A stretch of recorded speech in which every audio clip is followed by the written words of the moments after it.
अस्सलाम वालेकुम students, online classes में आपको वेलकम कहते हैं। उम्मीद करता हूं कि आप सब खैरियत से होंगे। आज के लेक्चर में हम जिस टॉपिक पर बात करने वाले हैं वो है बेसिकली हमारा जो टॉपिक चल रहा है 2.17 उसकी एग्जांपल नंबर 2। अगर हम अपनी इस एग्जांपल को अपनी प्रीवियस एग्जांपल्स के साथ रिलेट करें तो ये हमारे पास एग्जांपल नंबर 10 बनेगी। लेकिन अगर हम इस एग्जांपल को जस्ट इसी सेक्शन की एग्जांपल कंसीडर करें तो ये हमारे पास एग्जांपल नंबर 2 है। सो डिस्कस करते हैं आज की एग्जांपल को। आज की एग्जांपल हमारे पास ये है द फोर्सेस एग्जांपल है हमारे पास forces P1 P2 P3 P4 P5 P6। ये हमारे पास 6 फोर्सेस हैं। We have 6 forces act along the sides of a regular hexagon.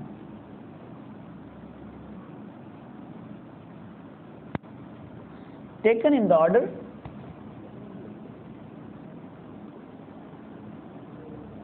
order taken in order। हमने शो करना है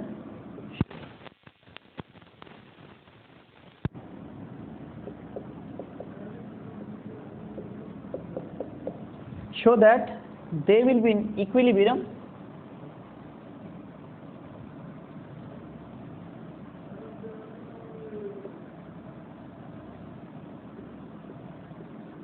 if हमने बेसिकली ये शो करना है कि summation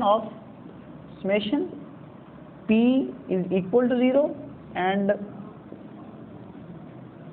P1 minus P4 is equal to P3 minus P6 which is equal to P5 minus P1। Dear student, आज के क्वेश्चन या आज की एग्जांपल में बेसिकली हम ये डिस्कस करने वाले हैं कि हमारे पास एक रेगुलर हेक्सागोन है जिसमें 6 forces P1 P2 P3 P4 P5 and P6 act कर रही हैं। हमने शो करना है कि अगर ये इक्विलिब्रियम की फॉर्म में है तो प्रूव ये करेंगे कि summation of P is equal to 0 and P1 minus P4 is equal to P3 minus P6 which is equal to P5 minus P1। तो हमने ये बेसिकली शो करवानी है ये दो रिजल्ट, एक ये और ये। सो इसके लिए क्या करेंगे स्टूडेंट, मैं पहले भी कह चुका हूँ कि आपको जब भी कोई क्वेश्चन सॉल्व करना है, कोई एग्जांपल सॉल्व करनी है, कुछ भी सॉल्व करना है, पहले उस स्टेटमेंट को अच्छे से समझें। हमें स्टेटमेंट में ये कहा गया है कि हमारे पास एक रेगुलर हेक्सागोन है, उस पर 6 फोर्सेस एक्ट कर रही हैं। अभी इक्विलिब्रियम की फॉर्म में है हेक्सागोन, तो हम शो ये करेंगे कि summation of P is equal to 0 यानी कि ऑल फोर्सेस का जो सम है वो इज इक्वल टू 0। और दूसरा हम ये शो करवाएंगे कि P1 minus P4 is equal होगा P3 माइनस P6 जो कि आल्सो इक्वल होगा P5 माइनस P1 के। सो आज का इसका जो प्रूफ है, इसका जो सोल्यूशन है वो डिस्कस करते हैं। Suppose that we have a regular hexagon. Suppose that we have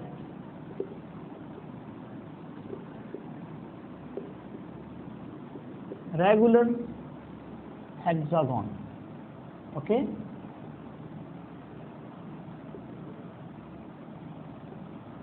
And P1 P2 P3 P4 P5 P6 forces act along the sides of regular hexagon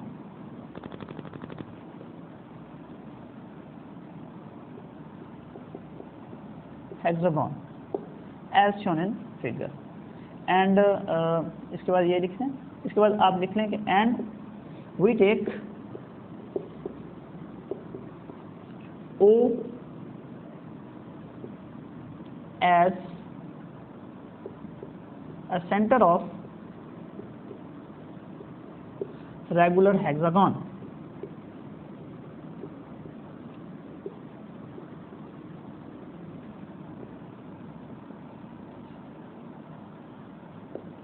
okay जी स्टूडेंट, मैं यहाँ पर रेगुलर हेक्सागन को draw करता हूँ। Suppose that we have as shown in figure, आप यहाँ पर लिख दें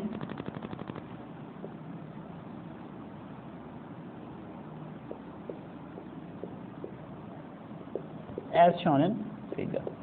यहाँ तक डियर स्टूडेंट हमने क्या किया, मैंने कहा कि सपोज करें हमारे पास एक रेगुलर हेक्सागन है जिसके साथ P1, P2, P3, P4, P5, P6 forces act कर रही हैं उसकी साइड के अलोंग, एंड हमने लिया जीरो को जो है या ओ को हमने इस सेंटर ऑफ रेगुलर हेक्सागन किया लिया, जिसको हम ये शो करवा रहे हैं। Suppose that we have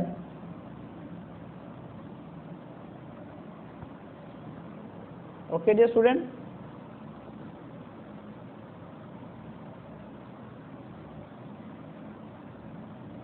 we have regular hexagon and suppose that its center is O। अब फोर्स यहाँ पर फोर्स P ले लें, यहाँ पर P2, P3, P4, P5 and P6 forces act कर रही हैं, उनकी डायरेक्शन कुछ इस तरह है। ओके डियर स्टूडेंट, अब सपोज दैट हम इस पॉइंट को A का नाम दे दें, इसको B का, इसको C का, इसको D, इसको E और इसको F। अब यहाँ पे आप मजीद ये लिख सकते हैं कि force P1 is along side AB, P1 is along AB, P2 force P2 is along किस साइड के अलोंग है, BC। सिमिलरली P3 जो है ये फोर्स किसके अलोंग है, किस साइड के अलोंग है dear student, CD। Similarly P5, P4 is along side DE and P5 is along EF, and similarly P6 is along side FA। जैसे स्टूडेंट मैंने यहाँ पे ये लिखा है कि सपोज करें कि हमारे पास P4 जो है P1 ये एक्ट कर रही है along side AB, P2 act कर रही है along BC and P3 act along कर रही है CD साइड। इसी तरह P4 एक्ट कर रही है along side DE and P5 act कर रही है along side EF and P6 act कर रही है अलॉन्ग साइड FA के। हमने बेसिकली शो करना है कि समेशन ऑफ ऑल फोर्सेस यानी कि sum of all forces equal to 0, और ये वाला रिजल्ट हमने प्रूव करना है। सपोज करें कि हम ये जो फोर्सेस हैं इनको इनके कंपोनेंट्स की फॉर्म में कन्वर्ट कर लेते हैं, यानी कि हम इनके रिजल्टेंट को फाइंड आउट कर लेते हैं। तो उसके लिए पहले हम इसका n फोर्सेस का x कंपोनेंट फाइंड आउट करेंगे और y कंपोनेंट फाइंड आउट करेंगे। ओके जी स्टूडेंट, हम सपोज करते हैं कि ये हमारे पास x कोऑर्डिनेट है और ये हमारे पास y कोऑर्डिनेट है, सॉरी y कंपोनेंट है। अब हम अपनी आसानी के लिए इनको x और y कंपोनेंट की फॉर्म में कन्वर्ट कर रहे हैं, बाकी इसकी अगर आप ना भी करें तो इसकी कोई ज़रूरत नहीं है। ओके डियर स्टूडेंट, अब हम x कंपोनेंट और y कंपोनेंट की फॉर्म में इन फोर्सेस को कन्वर्ट करेंगे, जैसा कि हमने अपने प्रीवियस एग्जांपल में भी किया था कि फोर्सेस को x और y कंपोनेंट की फॉर्म में कन्वर्ट किया था। जब हम x कंपोनेंट लेते हैं तो क्या करते हैं डियर स्टूडेंट, हम फोर्स लेते हैं, मैग्नीट्यूड ऑफ द फोर्स, और साथ में उसका angle of cosine find out कर लेते हैं। अब यहाँ पर हमारे पास एंगल क्या होंगे, बेसिकली ये हमारे पास जो डायग्राम है ये रेगुलर हेक्सागन की फॉर्म में, तो इसकी हर साइड का एंगल जो है वो 60 डिग्री के हिसाब से वेरी करेगा। मिसाल के तौर पर अब ये जो फोर्स P1 है ये तो अलॉन्ग x एक्सिस है, इसका जो एंगल है वो तो आ जाएगा 0 डिग्री। अब ये जो साइड है इसका एंगल होगा 60, इसका प्लस 60 यानी कि इसका 60 आ जाएगा और इसका क्या आ जाएगा, इसमें और 60 ऐड करें तो ये 120, इसी तरह फिर ये क्या हो जाएगा 180, इसी तरह फिर 180 प्लस 60 क्या बन जाएगा हमारे पास 240 प्लस 60 क्या बन जाएगा 300 डिग्री या 300 डिग्री हमारे पास यहाँ पे आ जाएगा। तो बेसिकली समझ ये आई है कि हमारे पास ये जो इनके साइड्स हैं हर साइड का जो एंगल है वो 60 के हिसाब से वेरी कर रहा है। तो अब हम इन फोर्सेस का x और y कंपोनेंट फाइंड आउट करते हैं। Suppose that we take x component of the forces, x क्या आ जाएगा, x हमारे पास आ जाएगा P1 cos 0 डिग्री। आप यहाँ पे लिख लीजिएगा now we find the x and y component of the forces. आप यहाँ पे लिख लीजिएगा कि we find x and y component of the forces. Suppose that P1 cos 0 degree आ गया, इसी तरह प्लस P2 क्या आ जाएगा डियर स्टूडेंट, P2 हमारे पास आ जाएगा cos 60 डिग्री, प्लस P3 किसके इक्वल आ जाएगा, P3 हमारे पास आ जाएगा cos 120 डिग्री, प्लस P4 किसके इक्वल होगा डियर स्टूडेंट, P4 हमारे पास होगा cos 180 डिग्री। सिमिलरली P5 किसके इक्वल होगा, cos 180 प्लस 60 कितना हो जाए होगा 240 डिग्री, प्लस P6 किसके इक्वल होगा cos 300 डिग्री। ओके स्टूडेंट, हम जानते हैं कि cos 0 किसके इक्वल होता है, cos 0 हमारे पास डियर स्टूडेंट होता है हमें पता है कि cos 0 डिग्री ये इक्वल होता है 1 के, और cos 60 डिग्री किसके इक्वल होता है डियर स्टूडेंट, ये हमारे पास इक्वल होता है 1/2 के। cos 120 डिग्री किसके इक्वल होता है, cos 120 डिग्री ये हमारे पास डियर स्टूडेंट इक्वल होता है ये सेकंड क्वाड्रेंट में चला जाएगा, और सेकंड क्वाड्रेंट में cos क्या होता है, नेगेटिव होता है, तो ये आ जाएगा -1/2। इसी तरह cos 180 किसके इक्वल होगा, cos 180 डिग्री ये इक्वल होगा -1 के, और cos 240 ये कौन सा क्वाड्रेंट है, ये हमारे पास थर्ड क्वाड्रेंट में है। थर्ड क्वाड्रेंट में cos क्या होता है, नेगेटिव, तो cos 240 डिग्री ये इक्वल होगा -1/2 के, और cos 300 डिग्री 300 डिग्री ये कौन सा क्वाड्रेंट बनेगा डियर स्टूडेंट, ये हमारे पास बनेगा फोर्थ क्वाड्रेंट, और फोर्थ क्वाड्रेंट में cos क्या होता है, पॉजिटिव होता है, तो ये क्या आ जाएगा cos 300 degree which is equal to 1/2। हम इन वैल्यूज को रिप्लेस करते हैं अपने इक्वेशन में, तो हमारे पास क्या आ जाएगा, x इक्वल आ जाएगा P1 × 1 plus P2 × 1/2 plus P3 × -1/2 plus P4 into ये क्या आ जाएगा स्टूडेंट 180 डिग्री है तो -1, ओके, प्लस P5 क्या आ जाएगा, P5 हमारे पास आ जाएगा cos 240 डिग्री, ये हमारे पास -1/2 प्लस P6 ये इक्वल आ जाएगा 1/2 के। अब हमारे पास क्या रिजल्ट आ रहा है, बेसिकली x आ रहा है P1 प्लस 1/2 P2 प्लस ये हो जाएगा -1/2 P3 माइनस P4 -1/2 P5 और प्लस 1/2 P6। अब अगर हम इन फोर्सेस को अरेंज करें तो हमारे पास ये हमारे पास क्या आ जाएगा, P हमारे पास आ जाएगा x आ जाएगा हमारे पास P1 minus P4 plus 1/2 common ले लें, -1/2 कॉमन ले लेते हैं, हमारे पास क्या आ जाएगा -P2 plus P3 plus P5 minus P6। अगर हम इनको कुछ अरेंज करके अपनी आसानी के लिए लिखें तो ये हमारे पास होगा P1 माइनस P4 और सिमिलरली -1/2। हम इनको यूँ लिख सकते हैं P3 माइनस P6 और P5 माइनस P2। अब आपका क्वेश्चन यहाँ पे ये हो सकता है कि हमने इसको इस फॉर्म में क्यों लिखा, बेसिकली हम अपनी आसानी के लिए, क्योंकि हम ये रिजल्ट प्रूव करना चाहते हैं, तो इसके रिस्पेक्ट में क्योंकि हमारे पास यहाँ पर होगा डियर स्टूडेंट P2, तो हम आगे डियर स्टूडेंट हमारे पास जो y कंपोनेंट्स हैं वो क्या आ जाएंगे, जब अब x कंपोनेंट के लिए हम कोसाइन एंगल लेते थे और y कंपोनेंट के लिए कौन सा एंगल लेंगे, हर फोर्स की मैग्नीट्यूड के साथ एंगल ऑफ साइन लेंगे, तो क्या आ जाएगा P1 sine 0 degree plus P2 sine 60 degree plus P3 sine 120 degree plus P4 sine 180 degree plus P5 sine 240 degree plus P6 sine 360 degree. Okay dear student, अब हमें पता है कि साइन 0 डिग्री किसके इक्वल होता है, ये 0 के, साइन 60 डिग्री किसके इक्वल होगा, ये हमारे पास होगा स्क्वायर रूट 3/2, साइन 120 डिग्री किसके इक्वल होगा, ये भी हमारे पास स्क्वायर रूट 3/2 के इक्वल होगा, और साइन 80 डिग्री 180 डिग्री ये हमारे पास 0 आ जाएगा, और साइन 240 डिग्री ये हमारे पास इक्वल होगा -1/2 के, और सॉरी माइनस स्क्वायर रूट 3/2 के, और इसी तरह साइन 360 डिग्री ये भी इक्वल होगा, सॉरी 360 नहीं है यहाँ पर 300 है बेसिकली, ये आ गया। सो साइन 300 डिग्री ये किसके इक्वल होगा, ये भी इक्वल होगा -√3 के। हम यहाँ पर इसको रिप्लेस करते हैं ताकि अपने काम को आगे कंटिन्यूसली चला सकें।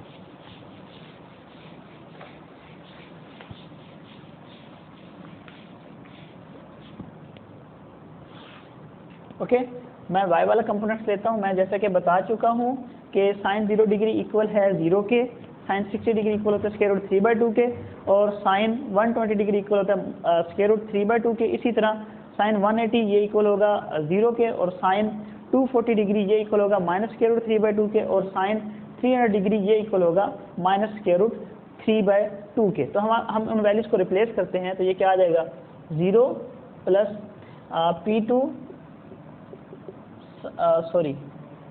साइन 60 डिग्री ये इक्वल होगा √3/2 प्लस P3 साइन 120 डिग्री किसके इक्वल है, ये भी होगा √3/2 के, प्लस P4 ये 0 हो गया, और P5 वाला कंपोनेंट क्या आ जाएगा, P5 -√3/2, और इसी तरह P6 ये भी -√3/2 की फॉर्म में आ चुका है हमारे पास। ओके जी स्टूडेंट, अब हम इसको रिजॉल्व करते हैं तो हमारे पास क्या आ जाएगा, y इक्वल होगा √3/2 P2 plus √3/2 P3 minus √3/2 P5 minus √3/2 P6 के। अगर हम √3/2 को कॉमन ले लें तो हमारे पास क्या आ जाएगा, √3/2 P2 plus P3 minus P5 minus P6 की फॉर्म में।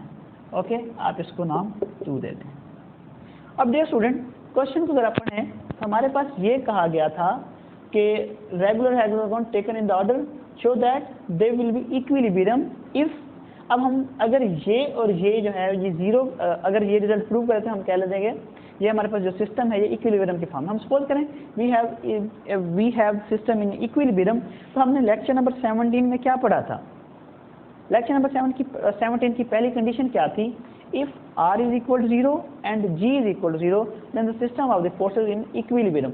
अगर हम कहते हैं कि ये इक्विलिब्रियम की फॉर्म में है तो हमारे पास क्या क्या 0 होगा, R is equal to 0, we know that if system is in equilibrium then resultant of the all forces is equal to 0 होगा, और G is equal to 0 होगा। ये कब पॉसिबल है, जब सिस्टम हमारे पास इक्विलिब्रियम की फॉर्म में। अगर आपको ये मेरी बात समझ नहीं आई तो आपको लेक्चर नंबर 17 उसका जो केस नंबर 1 हमने डिस्कस किया था वो इसी से रिलेट करता है। ओके, अब R is equal to 0 है तो इसका x कंपोनेंट भी 0 होगा, y कंपोनेंट भी 0 होगा, क्योंकि रिजल्टेंट ऑफ ऑल फोर्सेस 0 है तो उसका जो x कंपोनेंट है वो भी 0 होगा, और y कंपोनेंट क्या है वो भी 0 होगा। तो when R is equal to 0 as system is in, आप यहाँ पर लिखेंगे as system is in equilibrium then R is equal to 0 and G is equal to 0 होगा, and when R is equal to 0 then X is equal to 0 and Y is equal to 0। Put X is equal to 0, Y is equal to 0 in 1 and 2, so put Y is equal to 0 in 2, हमें क्या हासिल होगा, 0 is equal to √3/2 into P2 plus P3 minus P5 minus P6। तो ये हमारे पास उस side पे चला जाएगा तो हमारे पास बाकी क्या रिमेनिंग होगा, आ जाएगा हमारे पास 0 is equal to P2 plus P3 minus P5 minus P6 equal to P5 minus P2 की फॉर्म में। अब क्योंकि हमें बताया गया था कि इक्विलिब्रियम की फॉर्म में है तो हमने R is equal to 0 लिखा, G is equal to 0 लिखा। जब R is equal to 0 तो उसका x कंपोनेंट भी 0 होगा, y कंपोनेंट भी 0 होगा। हमने x कंपोनेंट और y कंपोनेंट को 0 लेते हुए जब y is equal to 0 हो तो हमारे पास ये रिजल्ट इस फॉर्म में आ गया। अब हम लेना तो प्रूव तो ये करना चाहते थे, लेकिन हमारे पास क्या आ रहा है, P2 plus P3 minus P5 minus P6 की फॉर्म में। तो हम अब इसको किस तरह लिख सकते हैं डियर स्टूडेंट, हम इसको यूँ लिख सकते हैं कि अगर हम P2 को उस साइड पर ले जाएं और P5 को उस साइड पर ले जाएं तो हमारे पास क्या बनेगा, हमारे पास आ जाएगा P5 माइनस P2, P5 को उस साइड पर ले जाएं और P2 को उस साइड पर ले जाएं। इसी तरह ये क्या होगा, सिमिलरली P3 माइनस P6, एक P1 minus minus 1/2 put x is equal to 0 in equation 1, तो हमारे पास ये इस फॉर्म में आ गया P3 minus P6 plus P5 minus P2। Okay, तो हमारे पास ये 0 के इक्वल हुआ। तो अब हम पुट करते हैं P3 माइनस P6 की जगह पे हम पुट कर देते हैं P5 माइनस P2, या आप यूँ कर सकते हैं P5 माइनस P2 की जगह पे P3 माइनस P6 को रिप्लेस कर सकते हैं। दोनों तरीकों से ही हमारा रिजल्ट एक्यूरेट ही आएगा। ओके डियर स्टूडेंट, अब हम क्या करेंगे, अब हम सपोज करते हैं हम इस सिस्टम में वैल्यूज को रिप्लेस करते हैं। Put P5 minus P2 is equal to P3 minus P6 in above relation, हमारे पास क्या आएगा 0 is equal to P1 minus P4 minus 1/2। हम रिप्लेस करें, या तो P3 माइनस P6 की जगह पर रिप्लेस कर दें, या P5 माइनस P2 की जगह पर रिप्लेस कर दें, दोनों से ही हमारा प्रॉब्लम सॉल्व हो जाएगा। हम P3 माइनस P6 की जगह पर रिप्लेस करते हैं तो हमारे पास क्या आ जाएगा P5 माइनस P2, इसी तरह ऑलरेडी क्या है P5 माइनस P2। अब सबको जब ऐड करेंगे तो हमारे पास क्या बनेगा P1 minus P4 minus 1/2 2P5 minus 2P2। Okay dear student, अब 2 को कॉमन लें तो हमारे पास क्या आता है P1 minus P4 minus 2/2 P5 minus P2। तो ये कैंसिल हुआ हमारे पास। अगर हम इस साइड को उस साइड पर लेकर जाएं तो हमारे पास क्या आ जाएगा P2, सॉरी ये P4 है, P4 माइनस P1 इक्वल होगा P5 माइनस P2 के। ओके डियर स्टूडेंट, यहाँ तक आपको बात समझ आ चुकी होगी। हमने यहाँ पर क्या किया है, जस्ट और सिंपल ये किया है कि हम अपनी फोर्सेस को रिजॉल्व कर रहे हैं। P1 और P4 को दूसरी साइड पर लेकर गए तो हमारे पास P4 माइनस P1 इक्वल आ गया है P5 माइनस P2 की फॉर्म में। ओके डियर स्टूडेंट, अब हम क्या करेंगे, इसको नाम दे देते हैं we take its name like to be a equation number B from A and B।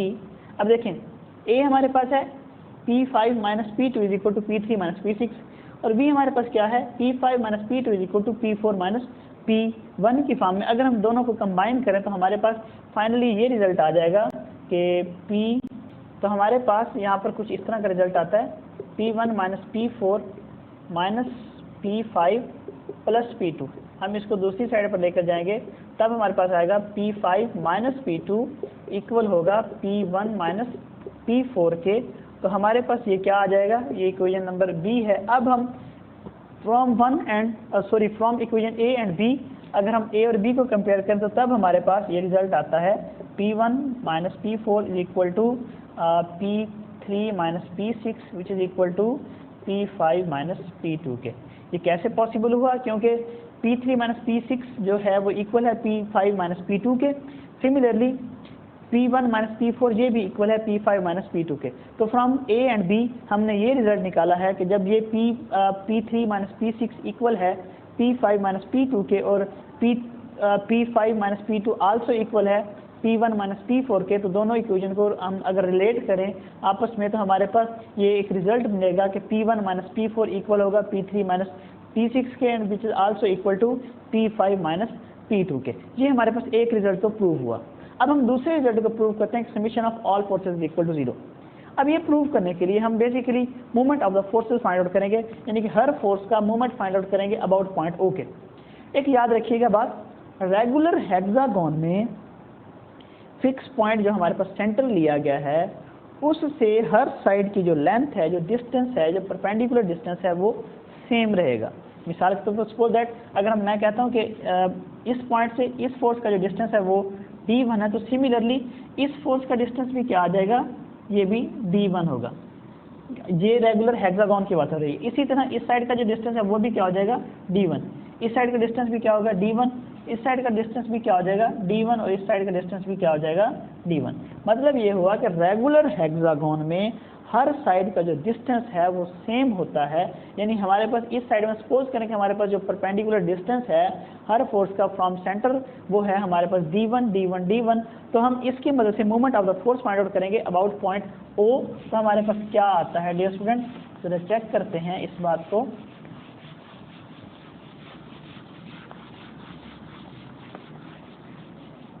So G किसके इक्वल आ जाएगा, G बेसिकली मूवमेंट फोर्स किसके इक्वल होता है, मैग्नीट्यूड ऑफ द फोर्स और परपेंडिकुलर डिस्टेंस। अब मैग्नीट्यूड ऑफ फोर्स P1 क्या है, sorry P1 ही है और इसका परपेंडिकुलर डिस्टेंस क्या है, D1 है। तो ये क्या आ जाएगा, हमारे पास आ जाएगा P1 D1 plus P2 D1 plus P3 D1। ये basically moment of the magnitude of the forces find out कर रहे हैं। उसको फाइंड आउट करने का तरीकाकार क्या होता है, हर फोर्स का मैग्नीट्यूड साथ में उसका परपेंडिकुलर डिस्टेंस। अब हमने कहा है कि हर फोर्स का जो परपेंडिकुलर डिस्टेंस है वो D1 है, तो इसलिए हम सब के साथ D1 लिख रहे हैं।